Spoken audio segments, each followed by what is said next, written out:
اعوذ باللہ من الشیطان الرجیم بسم اللہ الرحمن الرحیم السلام علیکم۔ آج ہم 8واں پارے کا خلاصہ بیان کریں گے۔ آئیے اس پارے کا خلاصہ سمجھتے ہیں۔ قرآن حکیم کے 8ویں پارے میں سورہ انعام کے آخری 7 رکوع یعنی رکوع نمبر 14 سے 20 اور سورہ اعراف کے ابتدائی 10 رکوع شامل ہیں۔ رکوع نمبر 14 جس میں سورہ انعام کی آیات نمبر 112 سے 122 تک شامل ہیں، اس میں بتایا گیا ہے کہ اکثریت کی پیروی گمراہ کر دے گی۔ 14ویں رکوع میں فرمایا کہ اگر مشرکین مکہ پر فرشتوں کا نزول ہو، مردے زندہ ہو کر ان سے کلام کریں یا کوئی بھی معجزہ انہیں دکھا دیا جائے، وہ ایمان نہیں لائیں گے۔ اصل میں یہ شیاطین ہیں جو انہیں ملمہ کی ہوئی باتیں دھوکہ دینے کے لیے سمجھاتے ہیں۔ ان خوشنما باتوں سے وہی متاثر ہوتے ہیں جو آخرت کی جواب دہی پر یقین نہیں رکھتے۔ اللہ نے نبی صلی اللہ علیہ وسلم پر ایک عادلانہ شریعت نازل کی ہے۔ درست روش یہ ہے کہ شریعت کی پیروی کی جائے اور اکثریت کی بات نہ مانی جائے، کیونکہ اکثریت تو خواہشات کی پیروی کرتی ہے۔ برائی اور بے حیائی کی ہر صورت کو چھوڑ دیا جائے اور اللہ کے احکامات پر عمل کو زندگی میں لازم کر لیا جائے۔ رکوع نمبر 15 آیات نمبر 123 سے 130 تک اس میں شامل ہیں اور اس میں خوش قسمت انسان کے بارے میں بتایا گیا ہے۔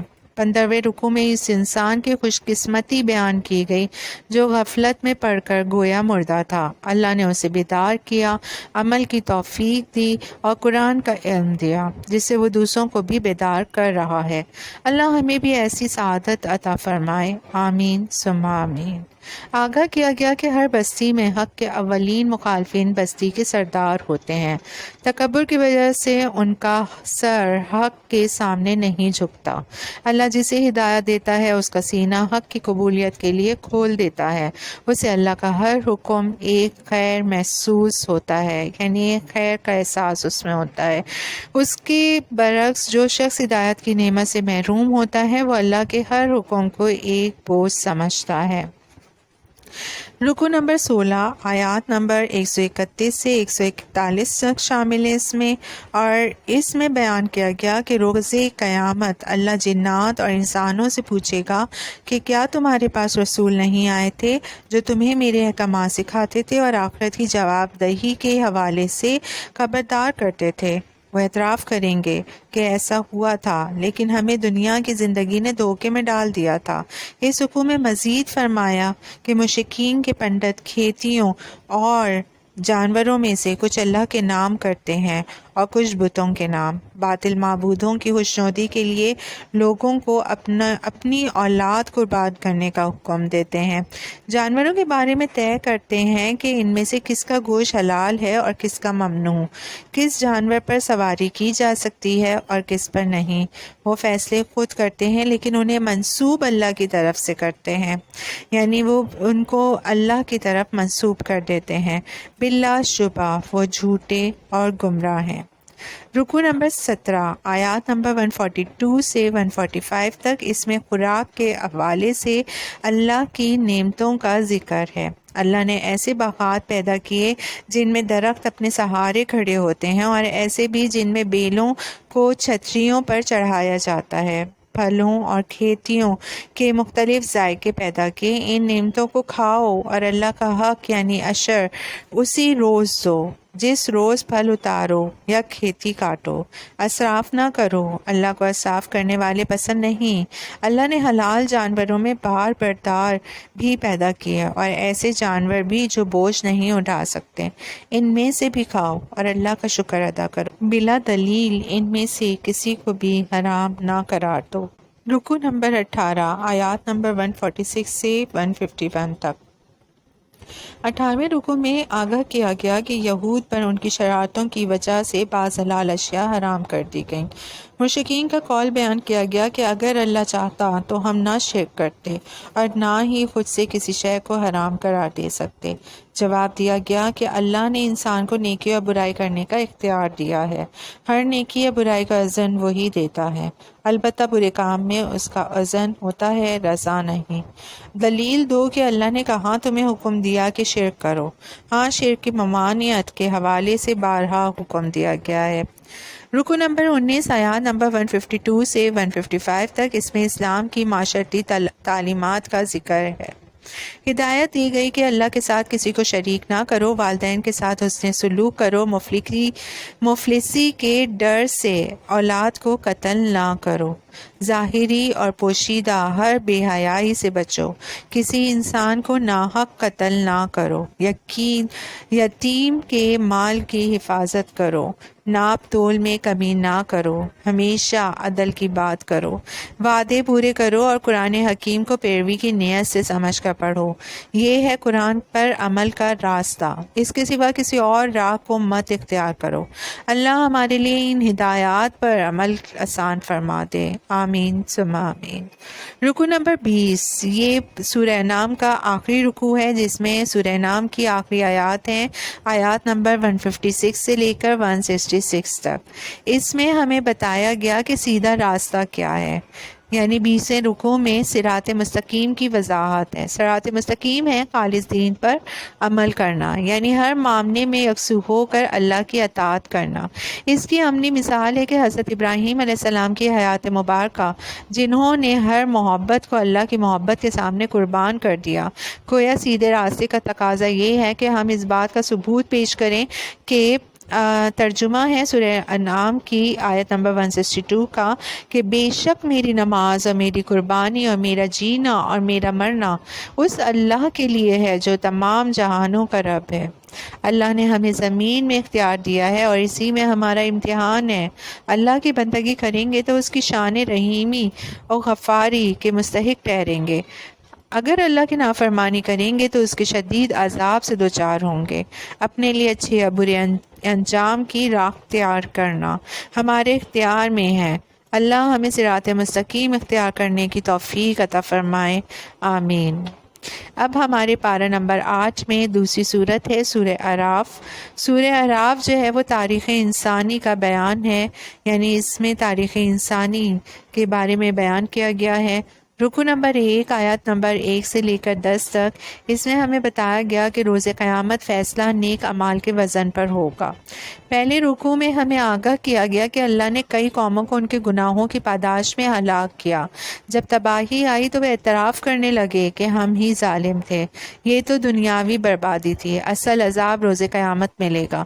اس روز فیصلہ کن شے نیک اعمال کا وزن ہوگا، جن کی نیکیاں زیادہ ہوئیں وہ کامیاب ہوں گے اور جن کے نیک اعمال کم ہوئے وہ دردناک عذاب سے دوچار ہوں گے۔ رکوع نمبر 2 آیات نمبر 11 سے 25 تک، اس میں ہمیں قصہ آدم و ابلیس بیان ہوا۔ واضح کیا گیا کہ ابلیسیت اور آدمیت میں کیا فرق ہے۔ ابلیس نے تکبر کیا اور حضرت آدم علیہ السلام کو سجدہ کرنے کا حکم جو الہی نے دیا تھا، یعنی اللہ نے دیا تھا، وہ توڑ دیا۔ اپنے جرم پر کسی ندامت کا اظہار نہ کرنا بلکہ جرم کے حوالے سے اللہ کو مورد الزام ٹھہرایا۔ اس کے برعکس حضرت آدم علیہ السلام کو اللہ نے بڑائی عطا کی۔ انہوں نے خود سے نہیں بلکہ ابلیس کے بہکاوے میں آ کر خطا کی۔ جیسے ہی خطا کا احساس ہوا تو اظہار ندامت کیا اور خطا کا ذمہ دار خود کو ٹھہراتے ہوئے اللہ سے یوں بخشش مانگی۔ سورہ الاعراف کی آیت نمبر 23 کا ترجمہ ہے کہ اے ہمارے رب، ہم نے اپنی جانوں پر ظلم کیا، اور اگر تو نے ہمیں بخشش نہ دی، ہم پر رحم نہ کیا تو ہم تو ہو جائیں گے نقصان اٹھانے والے۔ اللہ ہمیں آدمیت کی راہ پر چلنے کی توفیق عطا فرمائے، آمین۔ رکوع نمبر 3 آیات نمبر 26 سے لے کر 31 تک، اس میں ہمیں تلقین کی گئی ہے کہ لباس میں تقوی کا اہتمام کرو۔ تیسرے رکوع میں آگاہ کیا گیا کہ اللہ نے انسان کو ایسا لباس دیا ہے جو اس کی ستر پوشی کرتا ہے، اس کے لیے زیب و زینت بھی بنتا ہے۔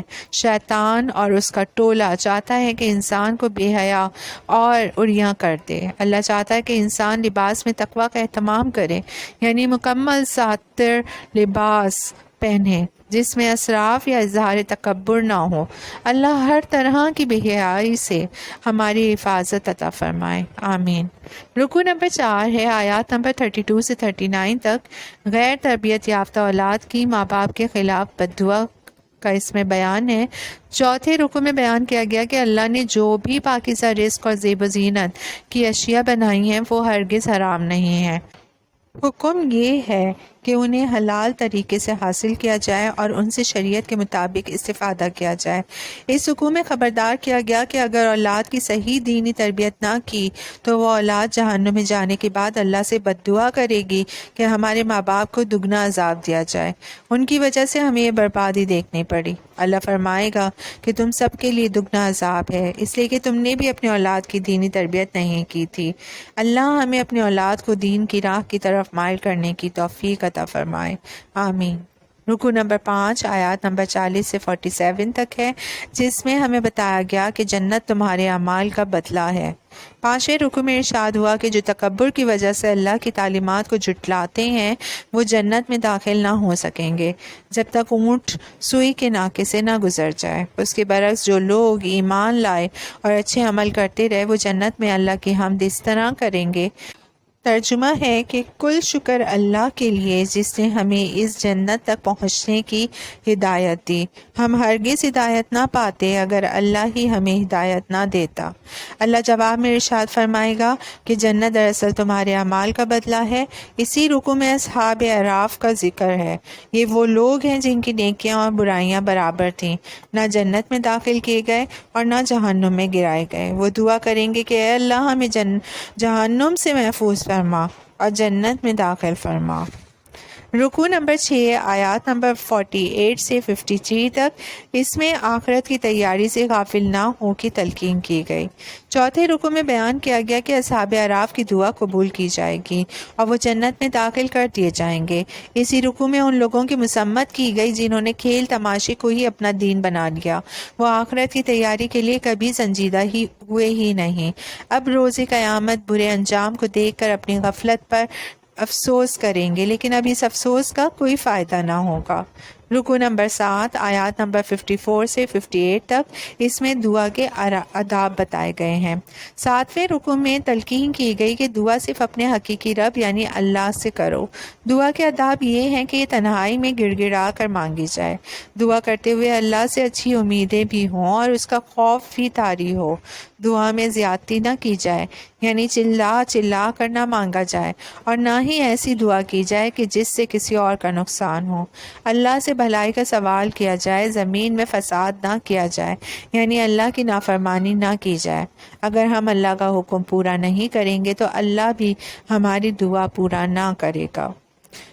رکوع نمبر 8 آیت نمبر 59 سے 64 تک، اس میں قوم نوح کی روش اور انجام بتایا گیا ہے، یعنی 8ویں رکوع میں حضرت نوح کا واقعہ بیان ہوا۔ انہوں نے قوم کو اللہ کی بندگی کی دعوت دی، قوم کے سرداروں نے ان کی دعوت کو جھٹلایا اور حضرت نوح پر گمراہ ہونے کا بہتان لگایا۔ اللہ نے حضرت نوح اور اہل ایمان کو بچا لیا اور جھٹلانے والوں کو ایک طوفان کے ذریعے ہلاک کر دیا۔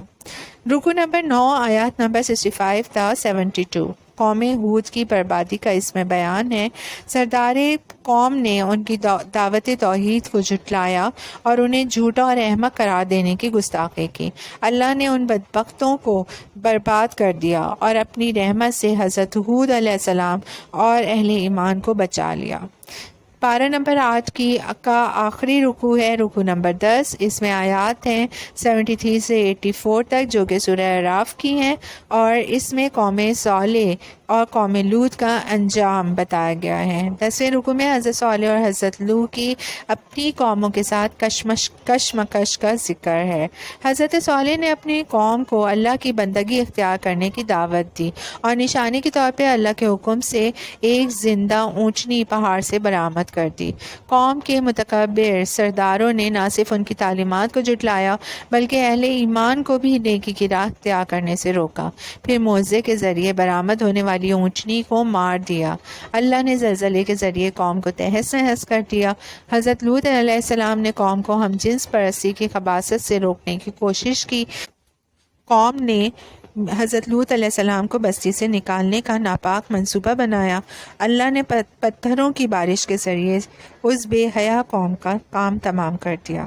یہاں پارہ نمبر 8 کا اختتام ہوتا ہے اور سورہ اعراف کے 10 رکوع ہم نے اس پارے کے اندر پڑھے ہیں، اور اب باقی رکوع جو ہیں یعنی 14 رکوع جو سورہ اعراف کے ہیں وہ پارہ نمبر 9 میں شامل ہیں، جو کہ ہم انشاءاللہ تعالی پڑھیں گے۔ یہاں پہ جہاں پارہ نمبر 8 تک جتنا ہم نے خلاصہ پڑھا ہے، آئی ہوپ کہ آپ لوگ کو اس سے بہت زیادہ قرآن کے بارے میں سمجھ آیا ہوگا، اور اللہ آپ لوگوں کو سمجھنے کی اور مجھے سمجھنے اور سمجھانے کی توفیق عطا فرمائے۔ آمین ثم آمین۔ شکریہ۔